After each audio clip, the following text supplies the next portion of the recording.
everybody. Welcome to the Buckeye Weekly Podcast. I'm Tony Gerdeman here, as always, with Tom. Tom, how's it going?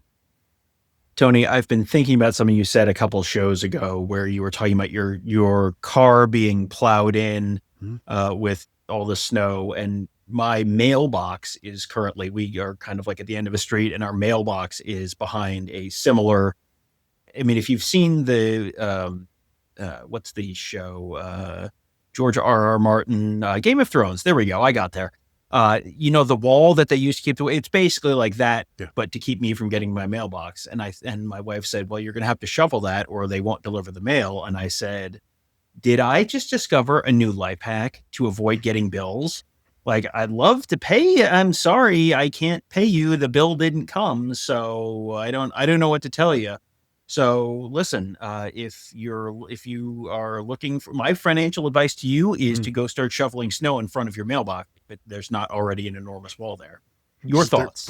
Start putting it right there. Similarly, Tom, I had to, the day we were recording this, it was also trash day, and Columbus was like, no, we're definitely going to pick up trash. All right. So make sure your bucket is out there. It's not a bucket of trash. So it's your receptacle, basically, right? So, but in order to get it from the garage to the street, like I had to dig a path there, and then you also have to dig a trench for the trash can as well. Did they pick it up? No, they didn't. But so do I need to bring it back in? Probably. But that was at like 7:30 this morning. It's like, hey, we better get it out there. So it's like, doing that, just a path. And really the trash can is, you need a wide path for a big trash can. And so, yes, that was unfortunate, but at least I got some early digging in, right? I mean, that's the best thing about it. You get the blood flowing early. And so, yes, we're almost done with the snow. Are we? No, I didn't say that. I will edit that out. But wanted to continue talking about the transfer portal haul, 17 players strong. And last show we talked about most likely player to be an All-American. Now I want to look more broadly and see which of these guys are going to be first team All Big Ten. And again, in stone, right? This is happening. Ohio State had 8 first team All Big Ten players on the 2025 team. I'm not expecting that many, and I don't expect 8 from the portal haul. But when we look at this group, Tom, I'm going to go first, and I'm just going to take the free space on the square that we're always talking about, and that is Terry Moore, the safety. I don't think it's a stretch at all to say chalk him up as a first team All Big Ten guy. I'm sure he'll be there in the magazines, in the preseason magazines. You can go ahead and expect that. So that's the free space, and he's already there. Tom, my next guy, and I'm not gonna take all of these guys, but I do think, and maybe I'm alone here, and I'm on the Earl Little Island of the kind of chaos that he can create or could create for Matt Patricia in this defense, and the different ways that he could be used, because he's 6'1", 200, can cover, in theory, can blitz, can do all of these different things, has experience as a nickel. I think maybe the one thing is, the balloting, as long as he has to be on the ballot for one, because he's not necessarily a corner, not necessarily a safety. So he probably shows up on the ballot as safety, but I think there'll be enough numbers there for him in terms of the kind of numbers that people like, with the tackles for loss and tackles and PBUs and interceptions, had 4 last year. I think he could be the kind of guy that produces enough to warrant some of these accolades. Yeah, I would agree with pretty much everything you said there, starting with the numbers that he could put up. And this is a lot of the same stuff I said about Terry Moore on the All-American show, which is he could check a lot of different boxes, and he could get asked to perform a bunch of different roles. And you could see him blitzing off the corner, and you could see him dropping into coverage and being, getting interceptions, and it just a little bit of everything. I think and with the way they're probably going to be shuffling some of the safety responsibilities around and disguising coverages, he's going to get an opportunity to do a lot of different stuff. I also think, was Jordan Hancock ever a all first team, all Big Ten? Because he feels like, that's kind of the same role. I know Lorenzo Styles wasn't. I don't know if I remember Jordan Hancock ever being one. He was an honorable mention in 2024, which is terrible. Right. Yeah, that's abysmal. That is do better Big Ten voters, basically. But it feels like that's a spot where you're just going to you're going to go underappreciated. Because, every Ohio State fan knows how good Jordan Hancock was and how important Jordan Hancock was to that defense. But it's like, well, he's not the big shiny outside corner and he's not the big shiny safety. So and you can't put all 5 Ohio State defensive backs as all conference. So you have, someone has to get left out. And so it's going to be him. I could see that happening to Earl Little unless he puts up big numbers. You get 5-6 interceptions. Sure. You get some memorable plays in big moments. You get an interception against Texas and big national TV. Everyone will go, oh, hey, it's the guy from Florida State. How about that? And then you sort of get that narrative going, and that can kind of propel you a little bit. But yeah, I think that might be working against him a little bit.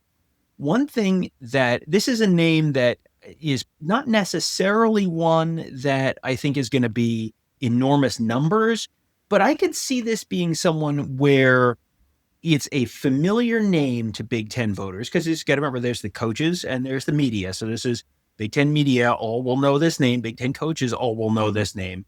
Christian Allegro played at Wisconsin before. I think he's going to have a pretty big role on this year's Ohio State defense. I think you're going to hear a lot about the Ohio State linebackers this year. You've got a lot of, there's a lot of Iowa and Michigan and Nebraska on the, and even Texas on the schedule this year, where if you have, Arch Manning is out there and Christian Allegro hunts him down for a big stop, again, same thing where we're talking about with the narrative around these guys and how the voting really works. This is one of these how the voting really works things, where this is someone that I think we did not cover Wisconsin in any great detail, but every time you watched Wisconsin, it was like, oh, look, there's Christian Allegro. That was off the top of my head. I could probably name 3 guys from this Wisconsin defense last year. He would have been the first guy I named. 2 years ago, last year, would have been the first guy I named. And so now he's a name that everyone knows. He's playing for Ohio State. He's going to have some big stage sort of moments. I could see him ending up being a first team media or first team coaches thing, just because it's a familiar name. It's someone who's going to have a lot of opportunities. And I think, and this is not like, well, and he's undeservedly going to get it. Like, no, I think he could absolutely earn it. But in the same way that Earl Little could earn it and not get it, it feels like Christian Allegro, if he earns it, is sort of set up to be the guy who gets it. Yeah, I like that one as well. And there will be an opportunity for just this guy is taking over for this guy, or he's stepping into some big shoes, and you've got the eyeballs on him. And really, if somebody steps out and stands out in week 2 against Texas, that will go a long way. And the memory of, like, look what I did for Arvell Reese, and not that he didn't do anything after that. It's just he didn't do as much, certainly in the second half of the season, but he still, everybody noticed him and remembered him. So I think that's a good one. Here's one, Tom, that I think is picking up steam, all right? And that is for a couple of reasons. Tight end Mason Williams. This past year, 2025, was the first year of the All Big Ten voting where they went 12 personnel, right? But I'll say they went more than that. It's 22 plus 2 or 3 receivers. They incorporated 2 tight ends into the first team for the first time. So it sounds like illegal participation is what it sounds like to me. So basically, I've doubled my chances of having an All Big Ten tight end here with Mason Williams. And somebody's got to replace those catches. And 2 of the last 3 years, Ohio State has had first team All Big Ten tight end. Max Clare in 25, Cade Stover in 23.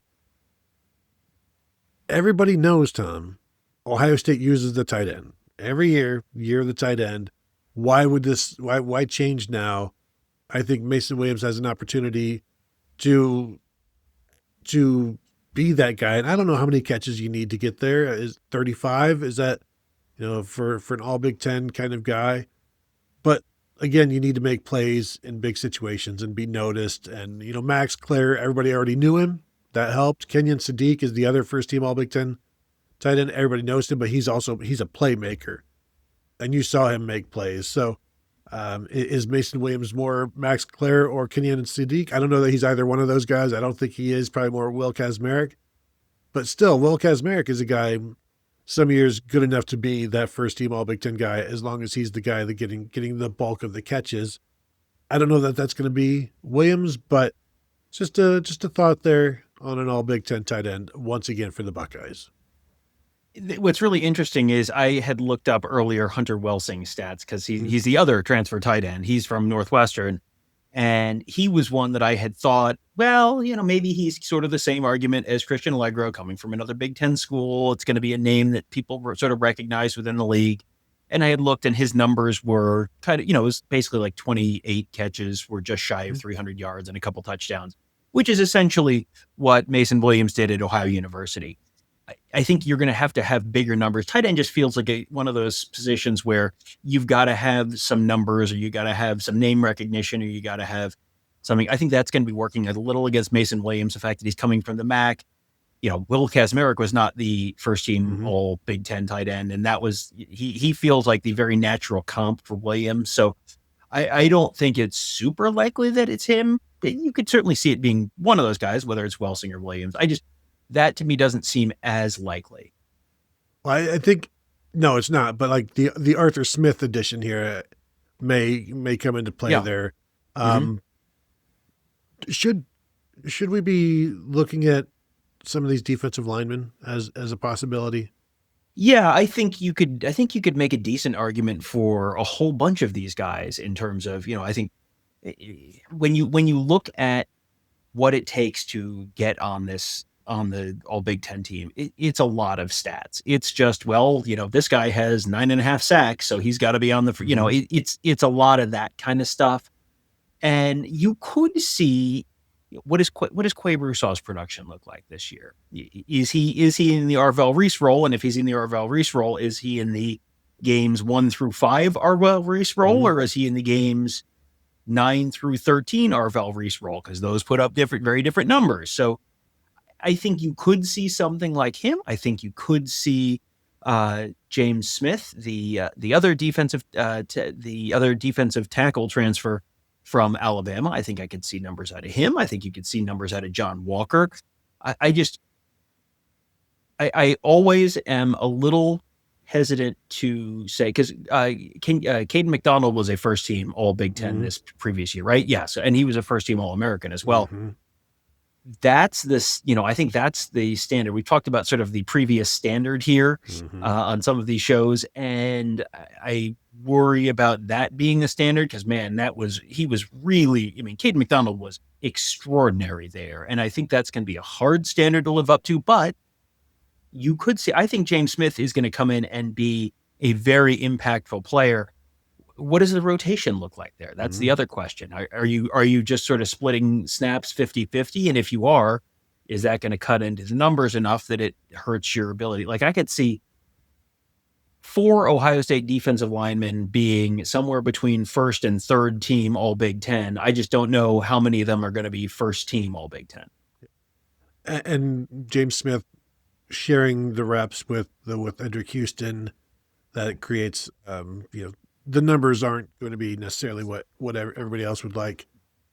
Devin McEwen as a guy that's going to get less attention from defenses, which could create more attention from the media playing opposite Jeremiah Smith. I wonder if he's got he definitely has a shot. I don't know that he's overly super likely, but there's 2,000-yard receivers returning in the Big Ten, Jeremiah Smith and Rutgers' KJ Duff, assuming he's returning to Rutgers. I can't remember. He is, yes. Offhand, yeah. And I think Ian Strong maybe as well. Denzel Boston was in the portal or off to the NFL. Like, I'm just looking at the possibilities, and there's going to be quite a bit of turnover in the Big Ten. And we just saw Omar Cooper heading to the NFL, Elijah Surratt heading to the NFL. I think that's going to be a tough ask for Devin McEwen to make it there because of, you already got one, and they had both last year. Mm-hmm. I guess not quite seeing it there. And I don't know that I see 1,000 yards from him anyway to get there. Right. I think you've got the standard for being first team all Big Ten, and to have coaches or media be willing to just write both Ohio State wide receivers in there as your starters. Let me give you a little peek behind the curtain. No one wants to look like they're just a dummy who's just, everyone wants to look a little bit smart when they're doing this and have a little bit of a little bit hipster pick to a certain degree. Like, you can't just pick both Ohio State wide receivers unless they're extraordinary, like Carnell Tate and Jeremiah Smith, where they're both going to be top 10 NFL picks. I think I can I just spoil the surprise? Charlie Becker is going to be first team all media. Like, it almost doesn't matter what his season looks like. Unless he gets hurt and doesn't play, Charlie Becker is going to be first team all Big Ten in the media. So I think that's going to hurt the ability for someone else to, another wide receiver to get there. And Jeremiah Smith is. I mean, you can already just start they should just send out the ballot with that line just filled in already. It's going to, you can probably, if things go the way they probably should, it's Julian Than's going to be the starting quarterback, the first team all Big Ten quarterback, and Jeremiah Smith is going to be the first team all Big. And you get to a point where people don't want to write 8 Ohio State players down as first team all Big Ten, even if the offense merits that. So I think that will hurt their ability to get that. One name that we talked about on the All-American show that we definitely need to talk about here, because I think it's a smart one, is Connor Hawkins, the kicker. This is one where all the stuff we talked about on the All-American show, there's going to be close games this year. There's going to be opportunities for him to have sort of a signature moment. He should be able to do some things that you haven't seen from Ohio State, which should get Ohio State fans talking about him a bunch and generate a bunch of hype around him and all that kind of stuff. So you just, a lot of the sort of meta narrative around how the way these awards actually work, he's going to have a lot of those boxes checked. And it's a kicker. So if you make some long kicks and you make some big signature kicks and you make most of your kicks, that gets you a lot of the way there to being that guy. So I think he's on this list for me as well. Yeah, I would agree with that. Last thing, Charlie Becker, Indiana also adding Nick Marsh from Michigan State to that's a pretty good 1-2 punch for the Hoosiers there. That will be interesting to watch. So there you go. Some names, some future all Big Ten players for you out of the portal for the Buckeyes. Good job, Ohio State, on bringing in such talented players. So if you're watching, hit the thumbs up, subscribe to the channel, hit the bell to be notified. If you've not yet done these things, I don't know what's wrong with you. I've got a sneaking suspicion, but I'm not going to put it out here for everybody. Of course, 5-star rating and review on the podcast side is always appreciated. You can find us at Big Ten. At what? You can find us at BuckeyeHuddle.com as well, talking about the Big Ten. That will do it from here. And there's a lot of snow, all right? I've got shovel brain. Thank you all for tuning in. Shovel brain. All right. Goodbye, everybody.